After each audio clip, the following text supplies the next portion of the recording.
AskReddit Weekly presents. What's the best way you've seen someone rebel against school rules?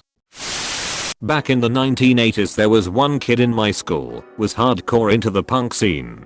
Had a bright blue, 6 inches high, razor thin stand up straight mohawk. The principal gave him detention for being a distraction, etc. and his parting words that day were "and tomorrow, no more blue mohawk." The next day the kid came in with the same mohawk, only bright pink.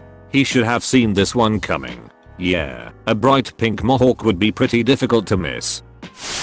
Senior year, my school banned jackets. A friend was cold, wore his jacket to lunch, and the VP told him to take it off. Friend pulls out the student handbook and asked where it said he couldn't wear it. VP flips for a while and ends up showing him the "or anything the administration seems disruptive" clause. Friend rolls his eyes, but takes off his coat. The next day, friend comes in with the same tweed sport coat the VP wore every day. Who the hell bans jackets? Principals with power complexes. After the Columbine shooting, our school banned black trench coats. For the most part, nobody cared, except the mysteriously gothic trench coat kid. He had worn a trademark black trench coat every single day because it made him different, and then all of a sudden the school tells him he can't do that anymore. So the kid went out of his way to find or make different colored trench coats and wore those instead. My favorite one was covered in duct tape.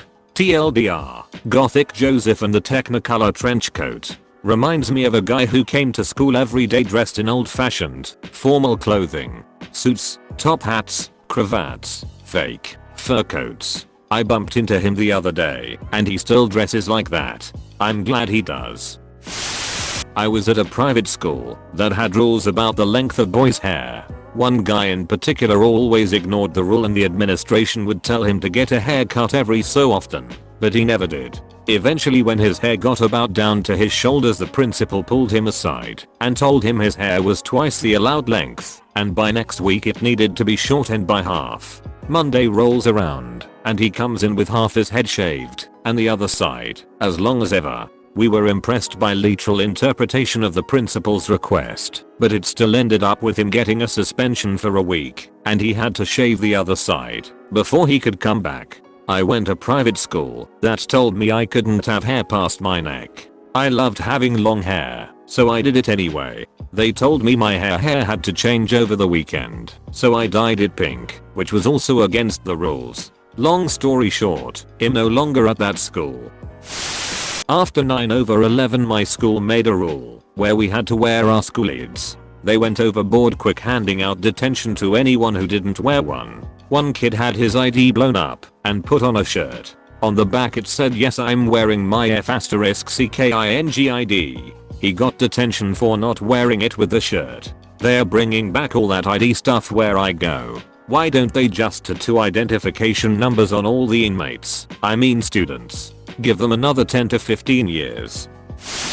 Last day of senior year, we started a food fight at lunch. And by food fight, I mean we drew angry faces on an orange and an apple, then faced them toward each other, made a big circle around them, and we all reacted like we were watching a fight. All the security guards ran to break up the fight, only to make their way to the middle of the circle to find 2 pieces of fruit sitting on the ground. Edit. Lots of comments about security guards and schools. In the USA it's just so common I don't even think about its bizarreness anymore. In many states here, schools not only have a security guard, but a police officer as well. Something like this happened at my school, except it was arm wrestling. The head teacher came out to break it up, and stopped and shook his head, and went back inside. A buddy of mine was caught messing with his phone during class.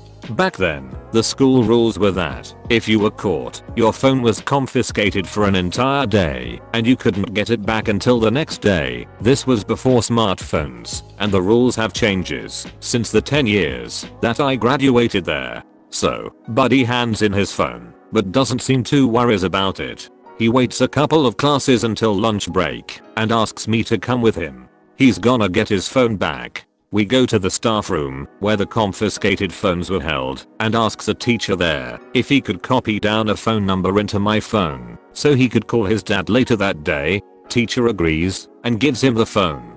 I hand him mine, and we wait for him to copy the number. When he's done, he gives me mine back and sticks his own phone in his pocket. He was known as a bit of a joker, so when he jokingly said, "Welp, thanks a lot, sire," the teacher immediately laughs, tells him to stop messing about and to give the phone back. Laughing and joking about being caught, he does. But not really. See, he had a second phone, exact same model, except this one was broken. Wouldn't charge anymore, he said. So, when he stuck his good phone in his pocket, it was right next to the broken one. When the teacher made him give back the phone, he just gave back the broken one. It was the best switcheroo I have ever seen in my time at that school. He was so fluent, so nonchalant about the whole thing. It was amazing to see. Friend was told in high school by his guidance counselor not to waste his time applying to his dream school because he wouldn't get in. He got pissed off and went to the principal, who told him it was the counselor's job to give her best opinion, so he trusts whatever she says.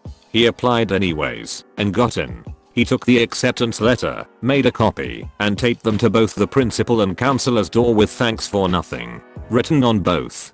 He didn't even go to that school, he couldn't afford it, but it was the principle of the matter. The "I trust what my counselors say" thing is such a lazy attempt for the principal to essentially say, "I don't want to deal with trouble from my staff, so I won't even address the problem." We had an awful Spanish teacher in middle school who collectively punished the class by making us write the same sentence 100 times over in detention. On one of these occasions my friend and I asked her if we could type our detention in the computer lab. This was when computers in schools were a new thing, so we could improve our typing speed, and she said yes. Anyway, we didn't do much typing, but did learn how to write a basic program that printed the same line 100 times over. Update: because this blew up, we didn't copy/paste because our computer teacher took this as a teachable moment and/or opportunity for malicious compliance and showed us how to do rudimentary programming instead of cheat our way through it. Also, copy/paste might not have been invented yet. Those of you posting solutions need to keep in mind that the program also needs to print the line number before each repeat. Otherwise, how else will Mrs. Courts know you typed exactly 100 lines? When I was in high school, there was a rule implemented that if you showed up late to school, you had to go to the front office to get a detention slip. You would then have to give it to the teacher for that period, who would then mark it down, and you were required to go to lunch detention for that day. I figured out by the third slip that literally no one cared, teachers, security, or students. So when I was subsequently late for the rest of the year, I would take out an old slip that I had from a previous detention, walk through school, give it to my teacher to mark down, then take it back to give to the lunch detention supervisor. But I never went to detention because the front office didn't have record of me being late. I was late no less than 50 times my senior year, only having been reprimanded the initial 3 times. I even told my parents about it after I had graduated, and even they agreed it was dumb and funny.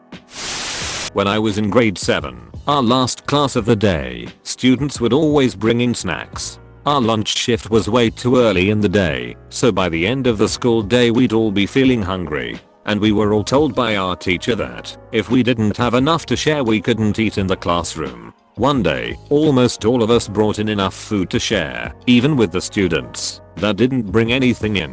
We even synchronized the times that we pulled all our food out. Our teacher was clueless. She had no idea what to tell us. There wasn't any school-wide no food in classrooms rule, so she couldn't run to the principal. Finally, she gave in to our malicious compliance and allowed us to share food for the rest of the period. Soviet anthem plays. We had a French teacher who was really bad and most people barely tolerated. It happened a few times that whoever arrived first would stand outside her door, as if waiting for her to show up and unlock it, and the rest of the class would just queue up behind them pretending to believe them. Meanwhile, the teacher would just be sitting inside wondering where her class was. Edit. To all the people asking if we went to the same school. Pretty sure we didn't. It was not in the US. Funny to hear this happened in other places too. Me and my Spanish class did this once, but the difference was we loved our teacher and just wanted to play a joke on her. We also told her that the whole class was going to skip the next day and she didn't believe us. We skipped, except for maybe 3 kids, and got ice cream instead. We showed up at the end of the period and brought her ice cream too, and she just shook her head. What a woman, she's like a second mom to all of us.